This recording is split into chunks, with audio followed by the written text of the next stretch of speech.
Hello everyone, and welcome to today's webinar, Unlocking the Power of Spherical Indexing with EDAX OIM Matrix. Before we get started, I'd like to cover a few housekeeping items. If you have a question, please submit it through the questions pane on your console. Any issues regarding connectivity and webinar viewing will be addressed immediately. We will attempt to answer any questions for the speaker at the end of the presentation. If we do not get to your question, we will follow up via email after the webinar. Now I'd like to introduce the speaker for today's webinar. Dr. Johan Westrat completed his PhD in physics at the Nelson Mandela University in South Africa in 2011. He's currently working as a research associate at the Center for Electron Microscopy and Analysis at The Ohio State University, specializing in SEM-based characterization techniques. His research focuses on the relationships between structure and properties in structural materials, specifically ultra-hard ceramics, high-temperature steels, and titanium alloys. Johan's work includes developing and applying novel correlative quantitative microstructural characterization techniques. These techniques are combined with machine learning to predict the mechanical properties of these materials. He primarily uses high-resolution SEM-based techniques such as TKD, EBSD, and ECCI, combined with simulation software to extract phase, orientation, and dislocation information at a nanometer scale. Now over to you. Thanks for the introduction, Jonathan. So in this presentation, I'll provide some practical examples of how spherical indexing can improve your EBSD analysis. And the first area of analysis is looking at deformation in materials.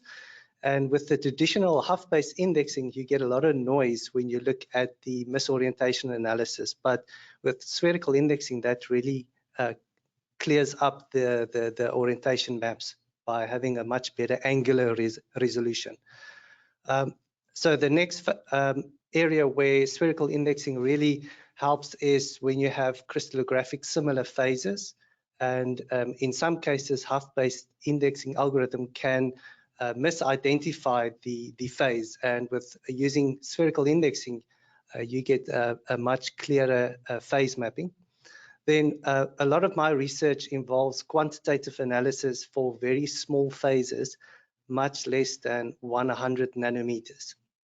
So with spherical indexing, it's much better at distinguishing the orientation and the phase from patterns that have some overlap. So that really improves the effective spatial resolution that you can get from your EBSD analysis.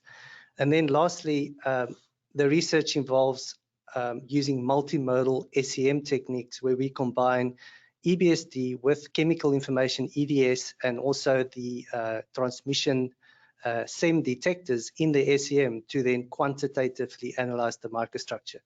And I'll show you how OIM Matrix can analyze and integrate it into one program where you don't have to use separate programs to do these kinds of correlative analysis.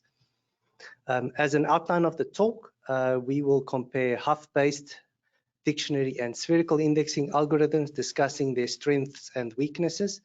And then I'll just cover some of the additional tools that I've used in analyzing a list of practical examples, including a single crystal silicon, a deformed stainless steel sample, polycrystalline diamond, dissimilar welds, and then fine structured alloys that we use to then map out the orientation, the phase, and then also identify the secondary phases in these high temperature steels using the different SEM modalities. But just before that, I just want to tell you about the SEM course that we are having at CMAS. And this course is really comprehensive, where it covers all the areas of SEM analysis, from sample preparation, the microscope hardware, how to best acquire the data, and then also in-depth discussions on analyzing EBSD and EDS data. These talks are all given by experts in the field from industry and academia. It's a set of lectures that run asynchronously, So you watch them online and you can discuss in the forums and ask questions. And then the second component, there's a 2-day workshop where you work personally on the microscopes, hands-on, applying these techniques on different sets of samples.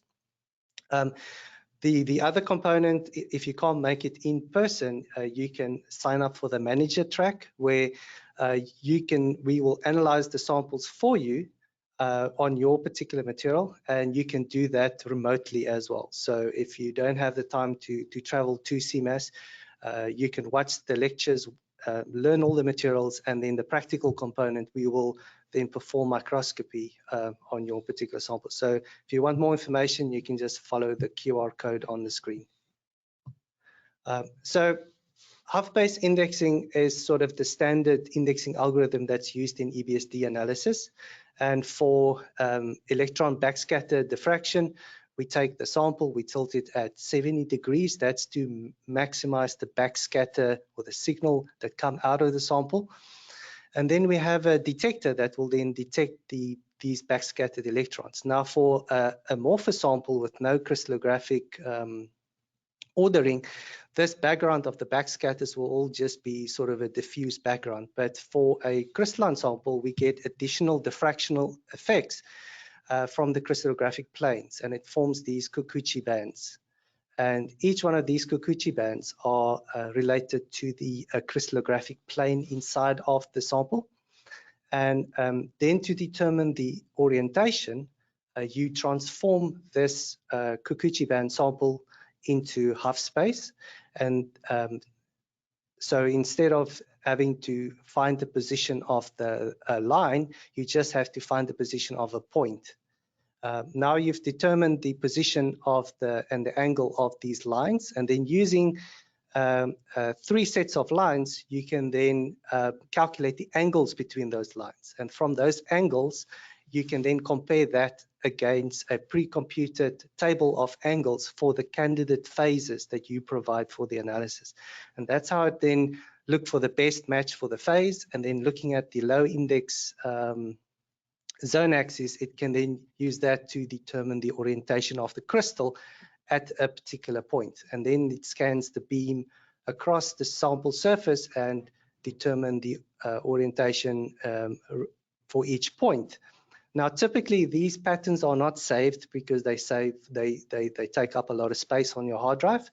But if you want to do the spherical re-indexing or dictionary re-indexing, you have to save all these patterns. Now, this is sort of the standard analysis. It works quite well. You can map out the orientations and then do a misorientation analysis, and then also look at statistically analyze it for the texturing that you might have in the sample. Now, traditional Hough indexing works quite well for the most cases, but there are certain situations where Hough indexing really struggles. And the first case is when you have noisy patterns. So if you have these bands are not very clear, then the algorithm really struggles to find these lines to determine the orientation. And you can see that the resulting orientation map looks very, very noisy. The other area where it sometimes struggles, if you have 2 phases, for example, that will have exactly the same angle of bands in the position of these Kikuchi lines. So these 2 phases, the one is the body-centered iron, and then this M23C6 precipitate is a FCC structure, but they happen to have bands that are very, very similar. So if you only look at the position and the angles of the bands, you really struggle. So this grain here is actually the iron, but you can see that the colors are all mixed up between iron and this precipitate. You can also find that sometimes for a particular crystal, there might be multiple orientations where these bands overlap, and that's called pseudosymmetry. The other area where Hough indexing sometimes struggles is if you place the electron beam right at a grain boundary, and in that case, you will collect information from the interaction volume from 2 crystals that might be in a different orientation. So you have these bands that are overlapping, and then with the Hough-based that just looks at the number of lines, these other additional lines will then confuse the algorithm, and it will struggle to identify the orientation. And also, if you have very small precipitates, the interaction volume might be bigger than the actual size of the feature you're looking at, and therefore you collect information from the surrounding matrix as well, and then the algorithm will struggle. The way that you calculate the orientation from these bands also limits the angular precision. And the way that we measure the relative angular precision, we look at a particular pixel where we have the orientation, and then we look at the nearest neighbors next to it, and then calculate the average misorientations with all the neighbors, and that's called the kernel average misorientation. And here we see a single crystal silicon, and it should have all the same orientation, and there should be no misorientations between the different pixels. But if you look at the orientation spread here, there's roughly about, this color is green and the scale goes up to 1 degree. There's about half a degree misorientation from pixel to pixel. So the angular precision for the Hough indexing in this case limits that resolution. Now, there's a number of practical ways that you can improve the performance. So usually if people come and we see that the patterns are very noisy, that's related to the sample preparation. So you really need to make sure that you optimize your sample preparation. Then another way to increase the signal to noise is to increase either the beam current or the beam energy. And then lastly, you can then increase the scanning time for the pattern. So if you optimize your acquisition parameters, you can really make sure that you get the best possible patterns for your particular analysis. Pseudosymmetry and phase discrimination is a little bit more difficult to deal with, but you can use like the chemical information to help with the phase discrimination, and then also playing around with the reflectors, that can sometimes also help. In terms of overlapping patterns, to decrease the interaction volume, you can decrease the beam energy, or you can use a thin foil that will, so we use a different modality called transmission Kikuchi diffraction. And then lastly, for the angular resolution, found that it's quite sensitive to the pattern quality. So if you have better quality patterns, then that usually helps. Okay, so with the practical things that you can do experimentally to improve your analysis, you can also then change the algorithm. So I've explained the normal Hough-based indexing, and with Hough-based indexing, you're just using the position of the bands, and you're not taking the intensities of the pattern into account. Dictionary indexing and also spherical indexing is what we call whole pattern methods, where we use most of the information inside of the pattern, including the position of the bands and the intensities as well, to then determine the orientation. And the way it does it for dictionary indexing is that you pre-compute a library of orientations, and you compare your experimental pattern to this pre-computed library of patterns that represents all the possible orientations, and then you find the best match in this library to your particular experimental pattern, and then it goes to the next pixel and it repeats that analysis. Now, the big trick is to really accurately simulate all these patterns, and that's no easy task. So to understand how those patterns are simulated, we need to just have a look at how the diffraction information is projected onto the EBSD detector screen. So here we have the electron beam coming in, and we have a crystal in a particular orientation, and then we have this diffraction information that can be represented by this Kikuchi sphere. This diffraction information then propagates out, and it will intercept, or it will be projected onto your two-dimensional EBSD detector. And that point, normal to the detector, to the position of the where the beam hits the crystal, that's called the pattern center, and that's quite an important parameter. So as you move your beam along the sample, and the crystal orientation changes, this Kikuchi sphere is connected to the crystal and it will rotate, and you'll get different projections onto the pattern. Now, in order to simulate, we need a model that will simulate the diffraction from this crystal. And the model that's used, it's explained in this paper here at the bottom, but essentially it takes two components. The first component, it performs a Monte Carlo simulation where it calculates the angles of the backscatter electrons and their associated energy.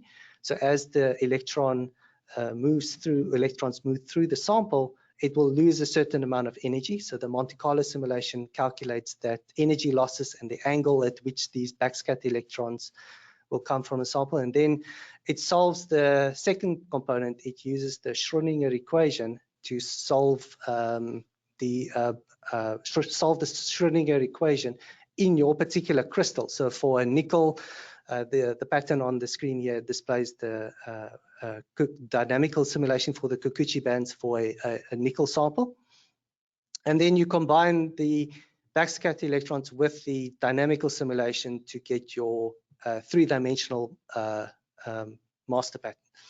This master pattern is usually projected onto a flat equal area projection. Now, to simulate the orientations, you would then sample all the orientations for your particular crystal. So this is an example of the cubic crystal. And for all the possible orientations, we space out these orientations by 1.4 degrees. And you'll take the 3 Euler angles. And then what the simulation does, it rotates this simulated master pattern to that angle and projects it onto the detector. So you would need you go from the master pattern, you use the detector parameters, meaning the distance and the number of pixels, and then you take the orientation information and then project that information onto a 2D pattern, which represents your simulated pattern. And then you go to all these points in orientation space to generate your dictionary that you would then compare to a particular experimental pattern. And then if you find, for example, this pattern corresponds the best to your experimental pattern, then you know that is the particular Euler angles for that particular point.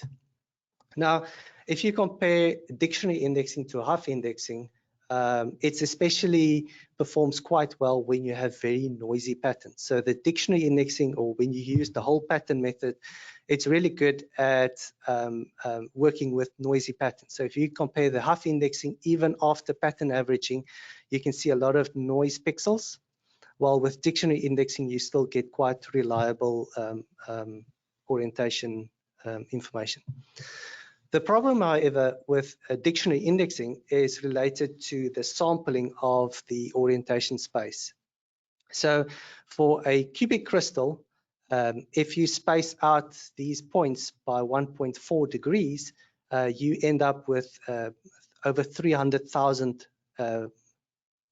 points or patterns that you need to compare against your experimental pattern. And that can make the analysis quite slow. And then it gets worse if you analyze crystal structures with decreasing amounts of symmetry. So for an orthorhombic, the number, if we keep the angular spacing the same, you can see that the number of patterns increases by a factor of 6, and that will increase the time for analysis. Also, you're limited by angular resolution of 1.4 degrees. And if you want to improve the angular resolution and increase this number of points, you can see even for cubic symmetry that the number of patterns in your dictionary just explodes. So typically we would do the first part of the analysis using a discrete grid of 1.4 degrees, where we have a manageable amount of patterns. And then we determine for a particular point in your sample, we will then get to an orientation, say, for example, that's the best matched pattern, but the true orientation of the material might sit somewhere here in this darker green region. So with dictionary indexing, there's usually a second step where we refine these orientations using an algorithm to iteratively refine the orientation. So using that initial indexing orientation as a starting point, it can then iteratively refine to find the true orientation. And that's called real space orientation refinement. Spherical harmonic indexing is actually fundamentally different to dictionary indexing, but in a way it's also similar, meaning that you're not only using the position of the Kikuchi bands to do the indexing, but you're using the whole pattern. Now, remember with dictionary indexing, we took the master pattern and then we simulated the pattern by projecting it onto a two-dimensional detector. In spherical indexing, we actually do the reverse. So we take the experimental pattern and then using that inverse projection equations, we project it onto a sphere. And now we have our experimental pattern on a sphere and we have our master pattern, and we can represent these intensities on a sphere by a spherical harmonic function. What we then do is we discretize the sphere into different orientations, and by rotating this master pattern, we can find the best match where the master pattern lines up with your experimental pattern. And by rotating this only one pattern and matching it to your experimental pattern, you eliminate the need to have this huge pre-computed dictionary indexing, and that really speeds up the analysis by quite a bit. Now, the details of this rotation and everything, it's described in the two papers below, and it takes the Fourier transform and then it performs a cross correlation, and then for these discrete points we can then work out how the master pattern must be rotated to match up best with our experimental pattern, and then we have determine the orientations. Now, a critical parameter is what's called the bandwidth, and that's essentially the number of, or the grid spacing, or the number of latitudes that we have in this grid. So as we increase the bandwidth, we can see that we have more and more details captured from, or more and more details from the experimental and the master pattern that we're matching it up with, and we'll get a better match. But that really increases the indexing time. So although it's not as time intensive as dictionary indexing because you're only comparing it against one pattern, it is quite sensitive to the this discretization. Now, just for comparison, in terms of the indexing speeds, the initial idea was presented by this group, and they implemented a software version that you can try it out. And then the group from Carnegie Mellon then used to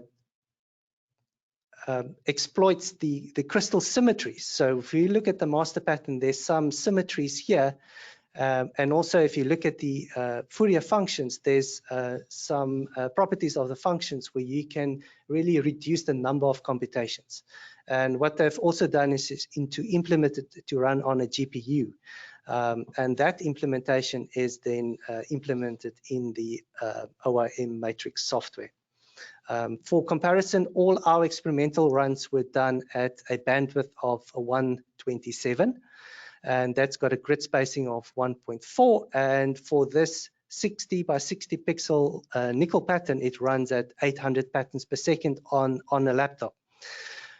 Now, you might ask, okay, you have this discretized issue where you have fixed orientations. A nice property of the function that's used to rotate the sphere is that you can also do orientation refinement in Fourier space. And if you do this refinement with the spherical indexing, you don't necessarily need to do the real space refinement step afterwards.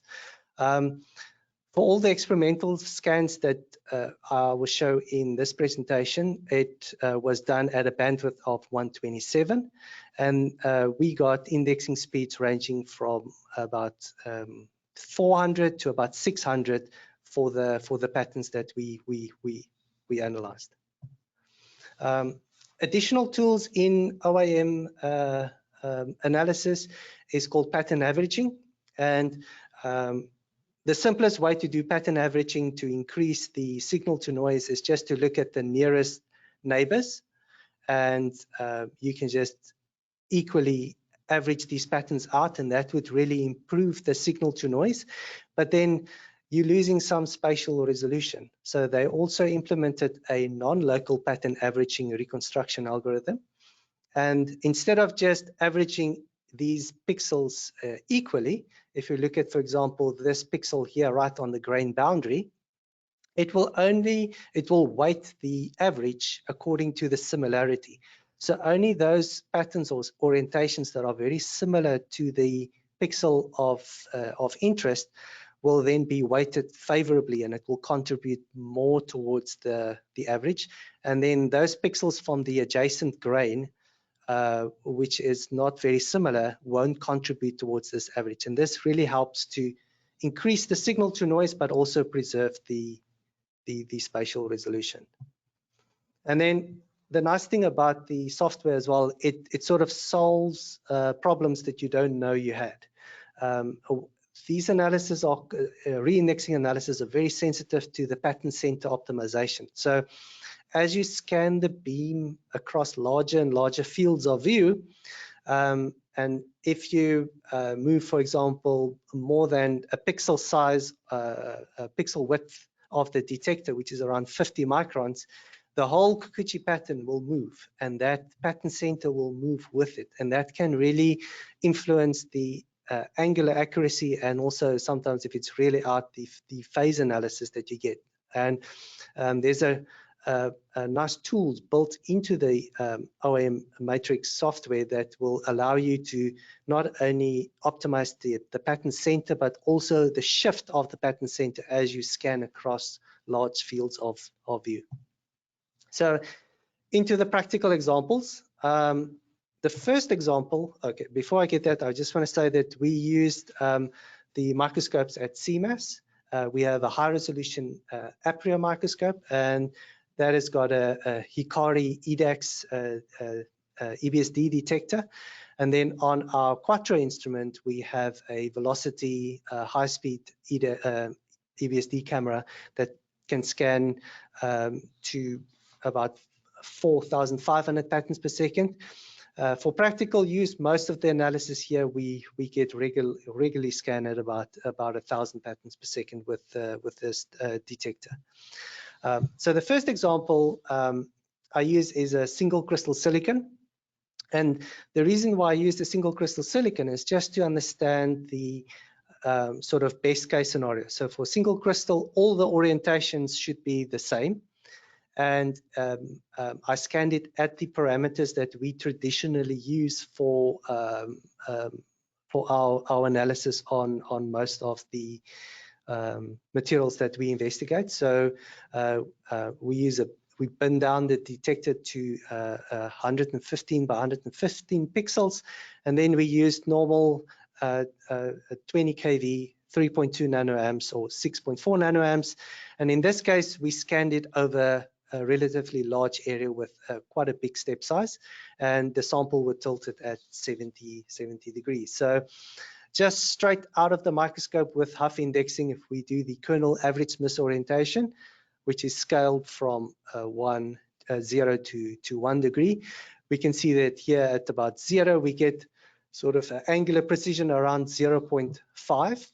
And then if you were to average these patterns, you can see that the angular precision improves quite a bit, but you have to be a little bit careful when you do the averaging of the patterns, because you're taking into account neighboring patterns information. And then when you look at the misorientations relative to its near neighbor, which is already captured by a particular pixel, you can smooth out the angular precision artificially by the averaging. So by increasing the averaging of the patterns, you can increase the signal to noise, but you just need to be very careful to do misorientation analysis with pattern averaging, because you're basically smearing out the orientation information. Now with spherical indexing without pattern averaging, you can see that the angular precision is much better. And if we stretch the scale from not going from 0 to 1, but 0 to 0.1, you can see that the angular precision is around 0.5. If we plot the histogram of these misorientations, we can see with just traditional Hough indexing, we get a spread between 0.6 and 0.2. If we average the patterns, that really improves the angular precision, but then with spherical indexing, it's just completely different angular precision. Now, how do we use this? So the first example is from a study that we got material from the University of Cape Town. And in this case, we looked at a deformed 316 stainless steel sample. And in the deformed state, we have it in as extruded bar, and that's got a very high dislocation density. That goes into a furnace and you anneal out all the dislocation. So the annealed sample should have very low dislocation density. And then we conducted fatigue testing at different levels, and we interested in getting different techniques that could map out the deformation in this particular material. So with Hough-based indexing, if we look at the kernel average misorientation map, we can see that there are a lot of noise pixels from the Hough indexing. If we look at the kernel average orientation map, and then even in the annealed sample where we wouldn't expect to see a lot of misorientations because of the recrystallized grains, we can still see some misorientations, and that's due to the angular resolution limits of the Hough-based index. When we apply spherical indexing, no averaging, we can see that the noise pixels completely disappear. And now you can actually make out the slip traces and the low angle grain boundaries that formed in this deformed sample quite clearly. And then for the annealed sample, we can see that the misorientations completely disappear. So this is really important if you want to do dislocation analysis using EBSD, is to really improve. There are other methods. Usually people apply smoothing functions to really improve it, but in this case, it's much better to index the real patterns to determine the true orientations, and then do as little as possible of the smoothing functions that will artificially improve the EBSD analysis. If we change the color scale, this is sometimes a little bit easier to see. We can see these nice slip traces in this particular grain. And then we can expand it, not looking at only at that one area, but we can scan large areas and then perform the dislocation analysis. Now, from this map, we can calculate the geometrically necessary dislocations as well. And again, traditionally with geometrically necessary dislocation processing, you have to apply quite a bit of orientation filtering. But by re-indexing the real patterns with spherical indexing, you improve the angular resolution, and that will then really improve your G&D analysis without having to apply as much orientation smoothing. This very nice paper by Gregory Sparks really goes into quite some detail in terms of the parameters of the spherical indexing and the effects of pattern centering have on doing dislocation analysis on deformed structures. What you can also do is to take that orientation map and then apply this sort of adaptive domain misorientation analysis. And basically what it does, it takes a kernel average misorientation, but using a large number of nearest neighbors. And what it will give you is the sub-grain structure. So you can see that those areas in the sample that are very similar orientation, they will outline and it will identify these sub-grain structures quite nicely. Now, again, with this analysis, usually with normal EBSD maps, you have to apply lots of orientation filtering, and by re-indexing the patterns, you can get away with using much less of that filtering to determine the subgrains in the sample. The next example, it's from my PhD study where I worked in the oil and gas industry, and we looked at diamond drill bits. Very good for drilling rock, but if you want to do electron microscopy on it, it's quite difficult to prepare a good surface. And EBSD analysis are very sensitive to the surface preparation. So we have these micron-sized diamond grains that's in the order of 20 microns, and then there's also smaller diamond grains that's mixed in to improve the packing density. And when we do the Hough-based analysis, you can see that there are a lot of sort of misorientations or misidentified orientations here in the map, and this makes grain size analysis or orientation analysis really difficult on this material. Now, we identify the indexing success rate as all those pixels that's belonging to at least a grain that have a 5-degree misorientation, and that's at least 4 pixels in size and at least over 2 rows. So there's different ways of defining indexing success, but we in this presentation we will use this definition. And if you apply that definition, you would see from the Hough-based indexing we only get an indexing success rate of 58%. So only 58% of the pixels are belonging to a real grain, and all the other ones are single pixel misorientated grains.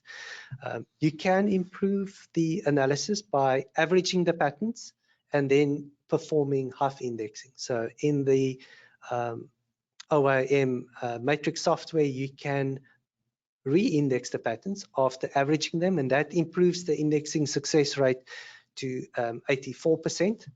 And then if you apply spherical indexing, that indexing success rate jumps all the way to 99%.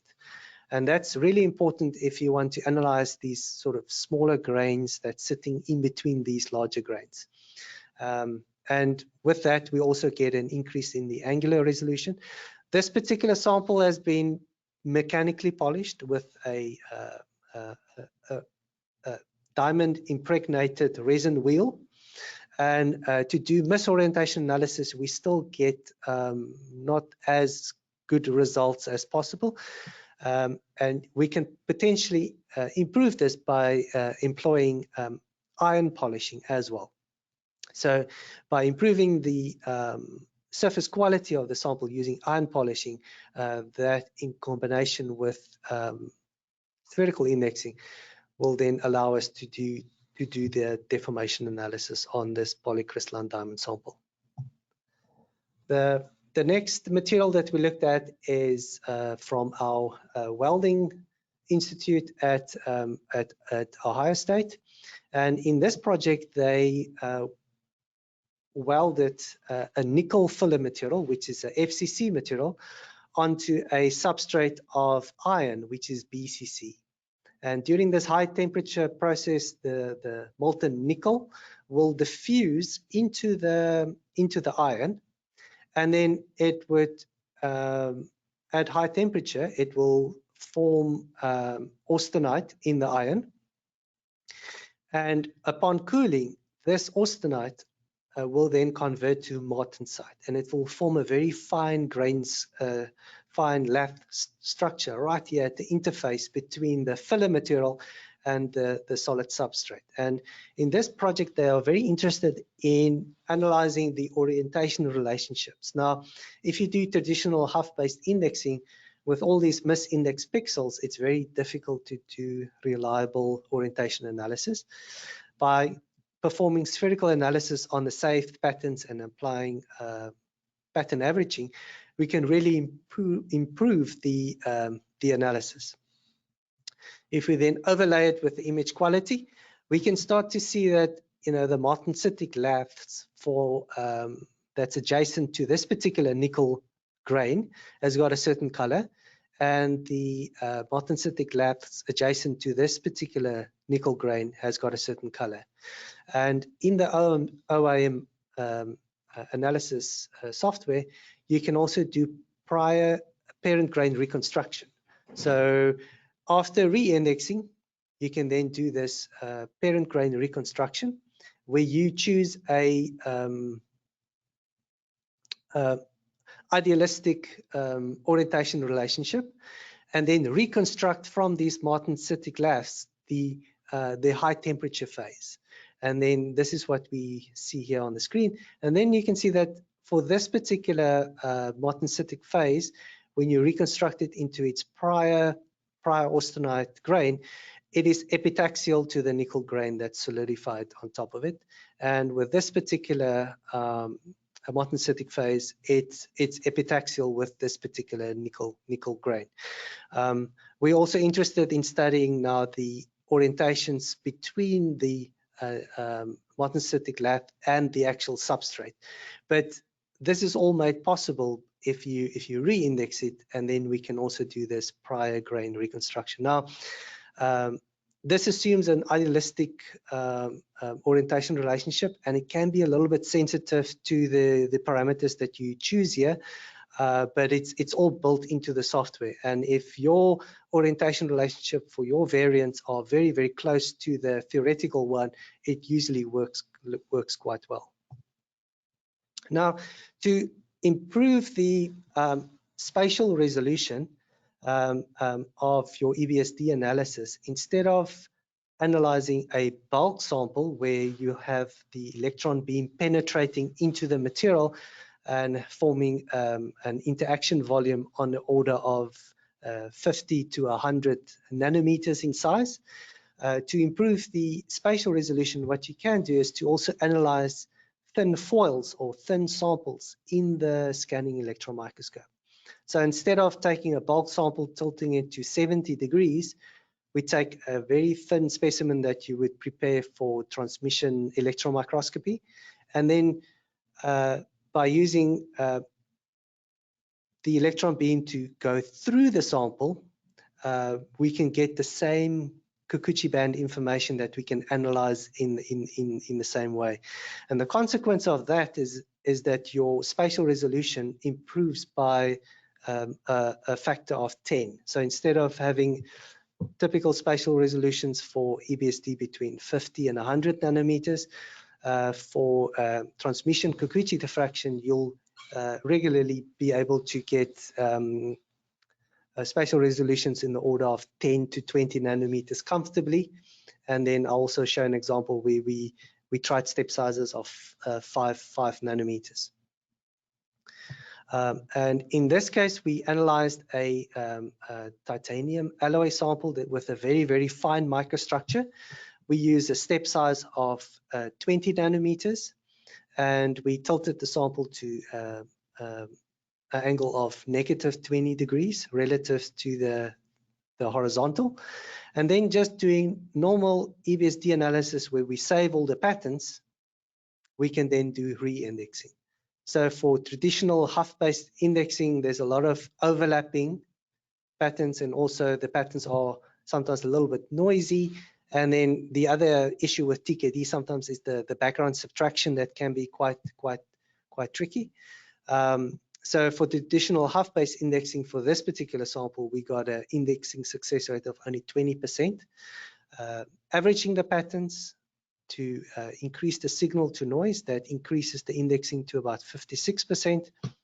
And then if we apply spherical indexing, that's much less sensitive to overlapping patterns, we can improve the indexing success rate up to 93%. In the following example, we looked at a nickel superalloy, and we focused in on one particular grain. And in this case, we were interested in mapping out the subgrain structure, or when you age the material, you form this sort of subgrain structures that got very slight orientation differences. And the focus of this particular study was to, are we able to map out these very small, low angle grain boundaries? The subgrains can be quite small as well, so we used a thin foil. So not only, so then we used the TKD analysis to get a high spatial resolution, and then by performing spherical indexing, we can improve the angular resolution to get high angular resolution as well. So by combining the TKD with the re-indexing, we can get both high spatial resolution and high angular resolution. And then we can very nicely map out these low angle grain boundaries for this particular nickel superalloy.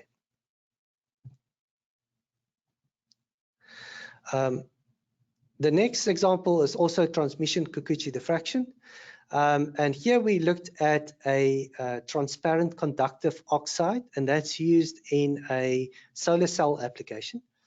And for this particular project, what they do, normally these layers are deposited onto a silicon substrate using a high vacuum sputtering technique.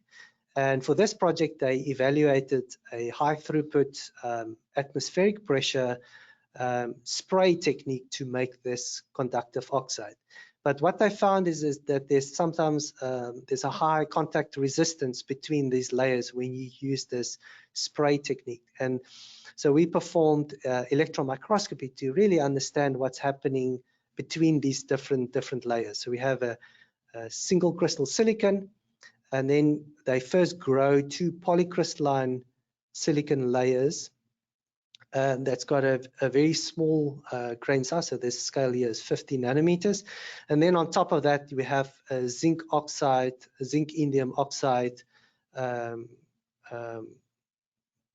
conductive oxide that's grown on top of it. And then on top of these ones, you have different layers of capping layers of titanium, palladium, and silver. So this is a bright field TM image, just show you a cross section of the different layers.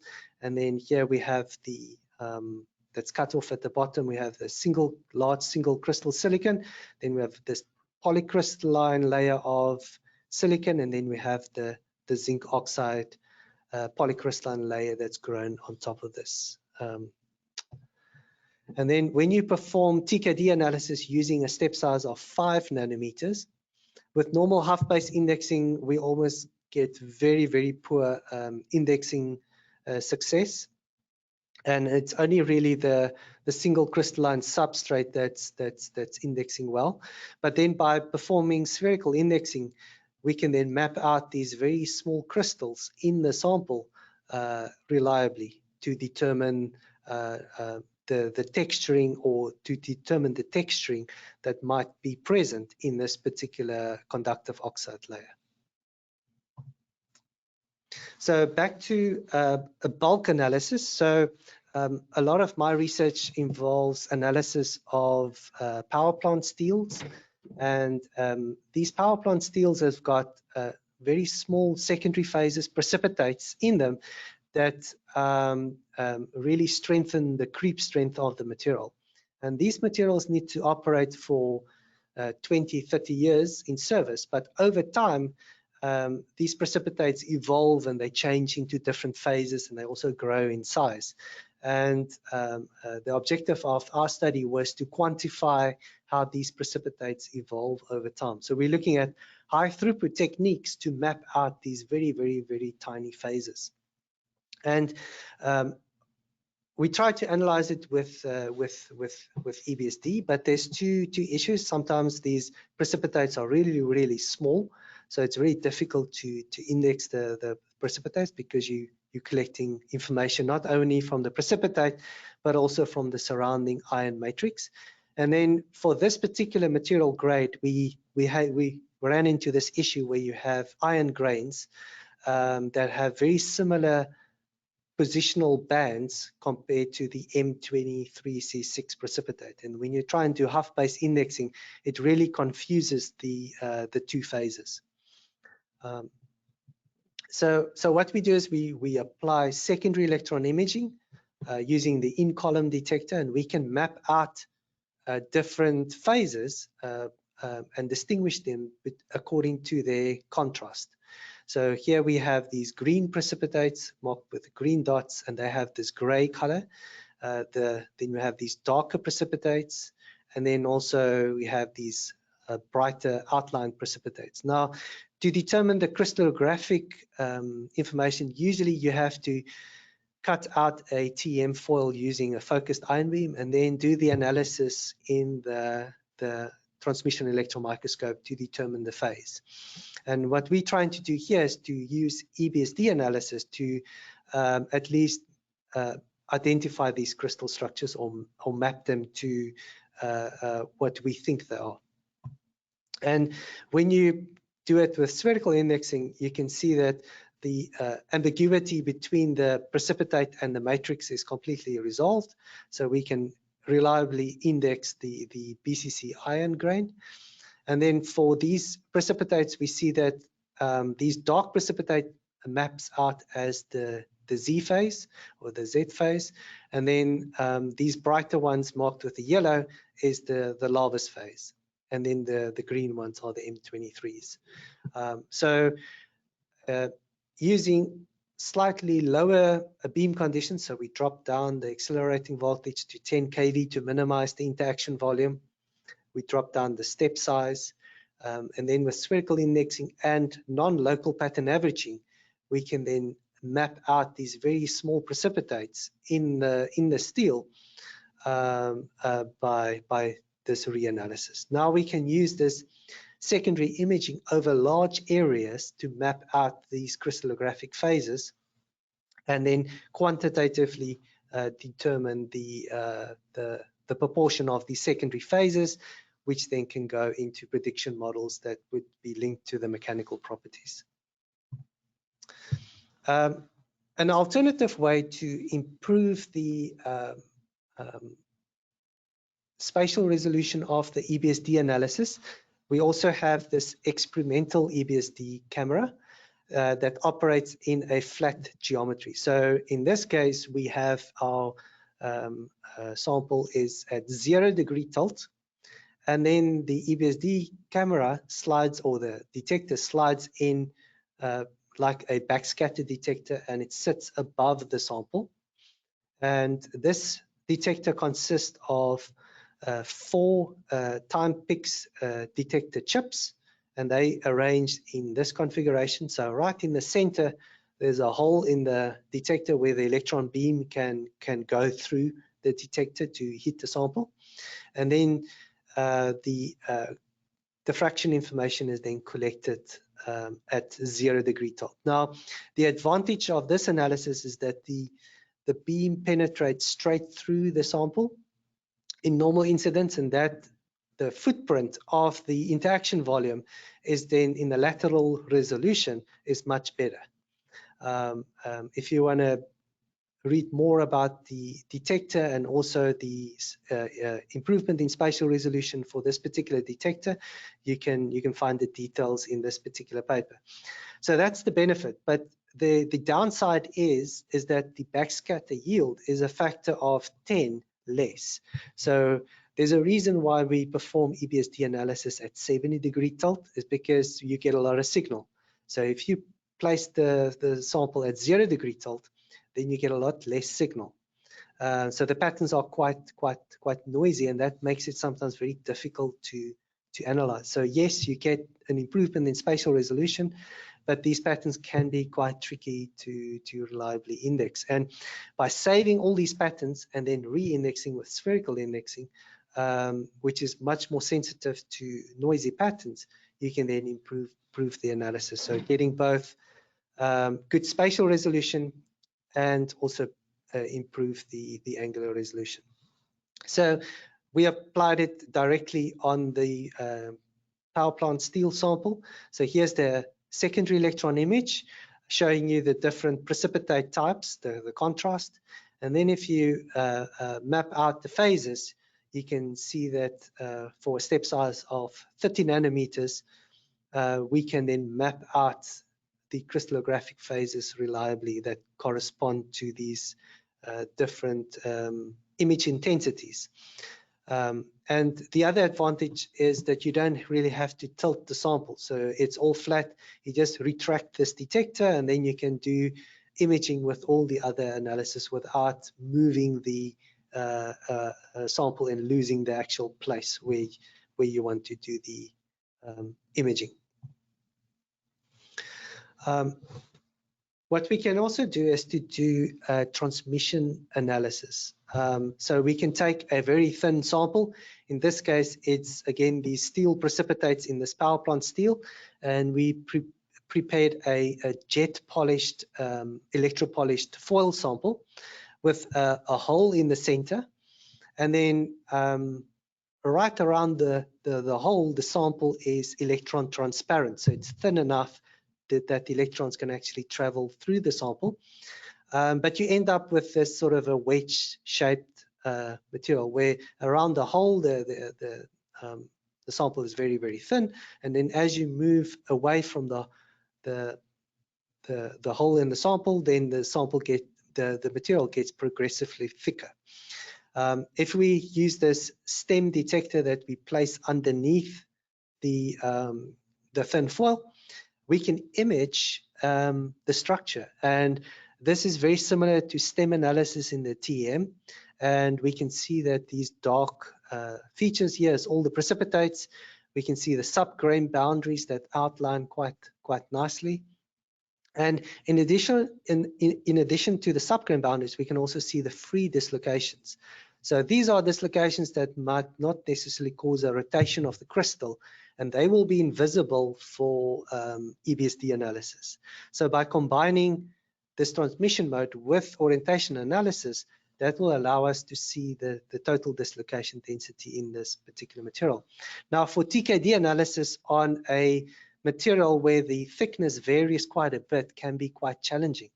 And in the OIM software, there's a very nice post-processing of the patterns where you can perform advanced background subtraction. And for TKD patterns, what you want to maybe avoid is to do a static background correction, because the background will be different depending on the thickness of the foil. And in this case, we apply a dynamic background division instead of subtraction, and that works quite well. And then just a histogram, adaptive histogram equalization to map out, and then you can get very nice quality patterns with high contrast that will really also help to improve the indexing success. If we then map out the that same area that I showed the image of, we can then re-index those patterns, because they with the spherical re-indexing, that would really improve the indexing success rate and the angular accuracy and also the spatial resolution. So the top left shows the inverse pole figure of showing you the different orientations within the grain. On the right here, for that same TKD map that we performed, we did the kernel average misorientation, and we stretched the angular resolution all the way only from 0 to 1 degree, and you can get these sort of low angle grain boundaries that maps out quite clearly. And then for this material, there's only 2 phases. So it's the iron, which is marked as red, and then the M23C6 precipitates, and we can map out the crystallographic phases. For this particular scan, we also included EDS analysis. So using thin foils, we can get improve the angle, the spatial resolution of your chemical analysis as well. So we can clearly map out the composition of the features by looking at a thin foil. And then lastly, using this transmission stem detector, we can then map out over that same area, we can see the position of the precipitates, we can see the subgrain boundaries, and we can also see these smaller dislocations that might not necessarily cause a rotation of the crystal, and therefore it will be invisible for EBSD analysis. So by combining this STEM image with the orientation information, we can characterize all the dislocations that's in this particular material. So using this sort of multimodal correlative analysis in the SEM, you can really characterize all the features down to a nanometer scale. So in summary, spherical indexing as implemented in the OIM Matrix software has got all the advantages of dictionary indexing, has over half indexing, but it runs much faster because you only have one pattern to compare against, your experimental patterns. So that when you apply it practically, you don't really have to think about all the equations or anything. It's all built in a user-friendly environment, and then you have all these additional tools that you can filter the patterns, you average the patterns, you can subtract the background, you can do the pattern center optimization, all within one program to then map out to improve the analysis. And then if you take an image of a SEM image or a transmission STEM image, you can import that image into the software and then register that image so that it lines up with the orientation information to then plot these different kinds of information over each other. So that really facilitates the correlative techniques that you can get from these modern instruments. So just another plug for the SEM course that we have at CMAS. We have early registration open until March 11, 2025. And when I joined CMAS, I looked at these course materials just before, and even though I've worked with EBSD and EDS before, having these lectures given by the industry experts, even though I've worked with these techniques before, there was significant amount of learning that I could still get from these videos. And then all the techniques that I showed in this presentation are available at CMAS. So then part of this course you get to work hands-on, and I think on day 3 we have some time left over, and if you bring your own samples, part of this course we can make time and we can perform analysis of your own materials. So I could strongly encourage just following the link and then checking out the details for this particular course. Over and above the course, if you're interested in applying some of these techniques that you've seen in this presentation to your own material, I've shown a lot of examples of steels, but we apply it on superalloys, titanium alloys, and also aluminum. So that's another, I think, material system that can really benefit from these correlative type techniques that we have available at CMAS.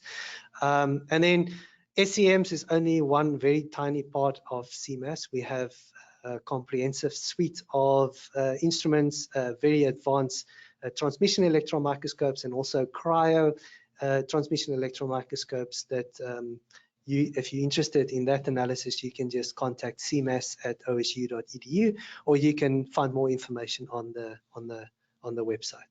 So that concludes my presentation. So I open up the floor for questions. Hi, Johan. Thank you very much for that presentation. It was wonderful. We have a few questions, if you don't mind asking a few, and if we don't get to all of them, we'll answer those afterwards. The first question is, how did you select the 127 bandwidth for the spherical indexing? Is that a parameter that you've experimented with? Yeah, so based on literature and also experiments, if I can go all the way back to this slide, yeah. So if you take your raw pattern, that is all the information that's contained within the material. And then using this bandwidth of 127, you can see that it's faithfully represented. And then if you look at the grid spacing here, the discretization is about 1.4 degrees, which is similar to dictionary indexing. So if you perform refinements on something that's 1.4 degrees, it usually converges quite nicely. And then also the time. So by using higher and higher bandwidth, you really decreasing the indexing or re-indexing speed. So 127 is sort of an experimental value that works quite well for the samples that I'm. If you really want to push the limits of angular resolution, then you might want to consider using the higher bandwidths. Or if you have phases that are very similar, and you're interested in the very fine details to distinguish between those different phases, then you might want to consider using a higher bandwidth. Perfect, thanks. Okay, another question. It says you showed MPAR worked well for your TKD results, but you'd mentioned the MPAR can also blur results. Is there a step size recommendation to avoid the blurring you mentioned? Yes, so usually for the TKD patterns, NPAR runs a little bit quicker because it doesn't have to do the similarity comparison. And for this particular example, we really pushed the spatial resolution down to 5 nanometers. So then if you perform NPAR, you're going to blur out the information, and then it's going to be difficult to resolve these very small crystallites. So in this case, we have very noisy patterns and a very small step size. And in this case, we use this non-local pattern averaging, and that will only average the patterns if they belong or if they're similar to that particular pixel. So NPAR usually for like 20 nanometer step sizes and above, NPAR works quite fine for TKD. But if you go below that, you might want to consider using the non-local pattern averaging because it preserves the spatial resolution. Have you tried fib serial sectioning in EBSD, 3D EBSD with spherical indexing? So I haven't done that analysis personally, but I know Will Lenthe from Carnegie Mellon, he's got a paper out on doing exactly that. So the one thing is you have to save all those patterns for each EBSD map for each slice, and it becomes just a ginormous data set. So I know there's developments now where if you really optimize the patterns, you can do them on the fly, and I'm sure EDAX can comment on inline EBSD indexing, the state of that development, because it is matching almost the speeds of Hough indexing currently. So I know that's something probably in the future where going directly from the patterns from the detector, indexing it with spherical directly, skipping the Hough indexing step directly. So that's probably where it's heading in the future. Then you don't have to save all these patterns and work with these ginormous data sets. Yeah, I'd concur with that. Do you have any experience of using this spherical indexing with materials that have pseudosymmetry? So no. So very interesting. Will Lenthe has got a paper out from Carnegie Mellon where they, oops, let me just get to that slide. where they analyzed pseudosymmetry. Sorry, let me just get to that. Yeah, so interesting fact, if you take this master pattern and instead of doing the cross correlation with an experimental pattern, you do the cross correlation with the master pattern itself, you can then identify whether or not a particular crystal is going to be susceptible to pseudosymmetry. So pseudosymmetry is when you have, in the same crystal, you have multiple orientations that look the same. So then by performing a autocorrelation on this master pattern, you can identify which materials. And then in that paper, they describe how to address pseudosymmetry issues using the spherical indexing.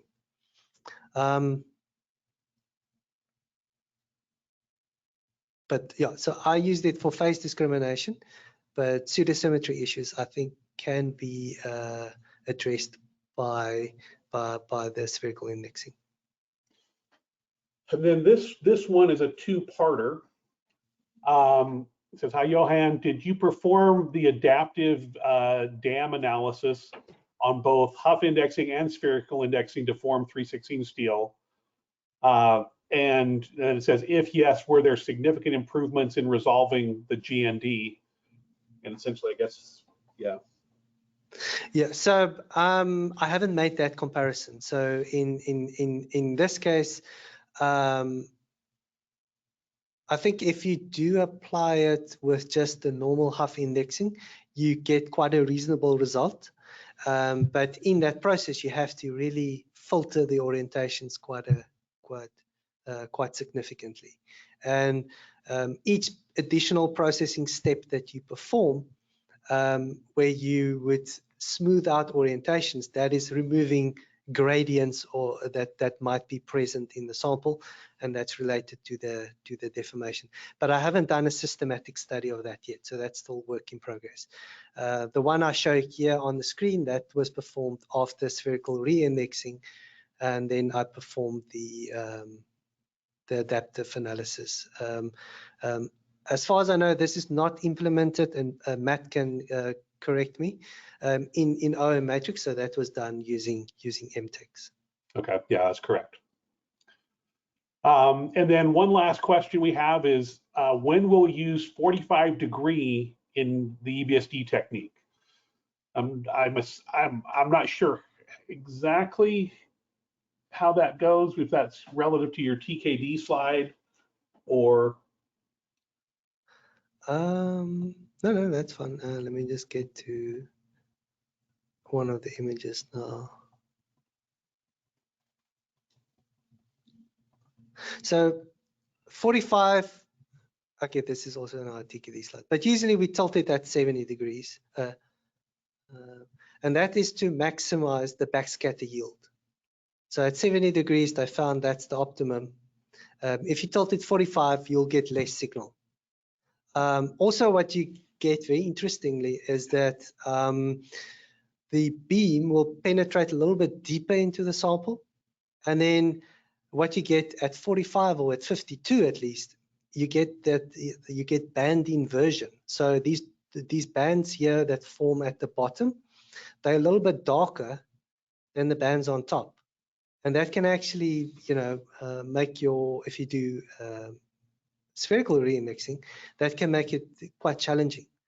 And the reason is that you have the beam traveling through a bigger portion of the crystal, and then you get a dynamical anomalous absorption effects that will change the band contrast. So 45 degree will reduce the signal, and it might result in band contrast inversions that will make your EBSD analysis very, very challenging. So the flat analysis that results in increase or improvement in the spatial resolution, but at the cost of decreased signal. Perfect. Well, thank you, Johan, for the wonderful webinar and answering these questions, and thank you everyone for attending. And I Have a good rest of your day, wherever you are. Okay, thank you very much for your attention.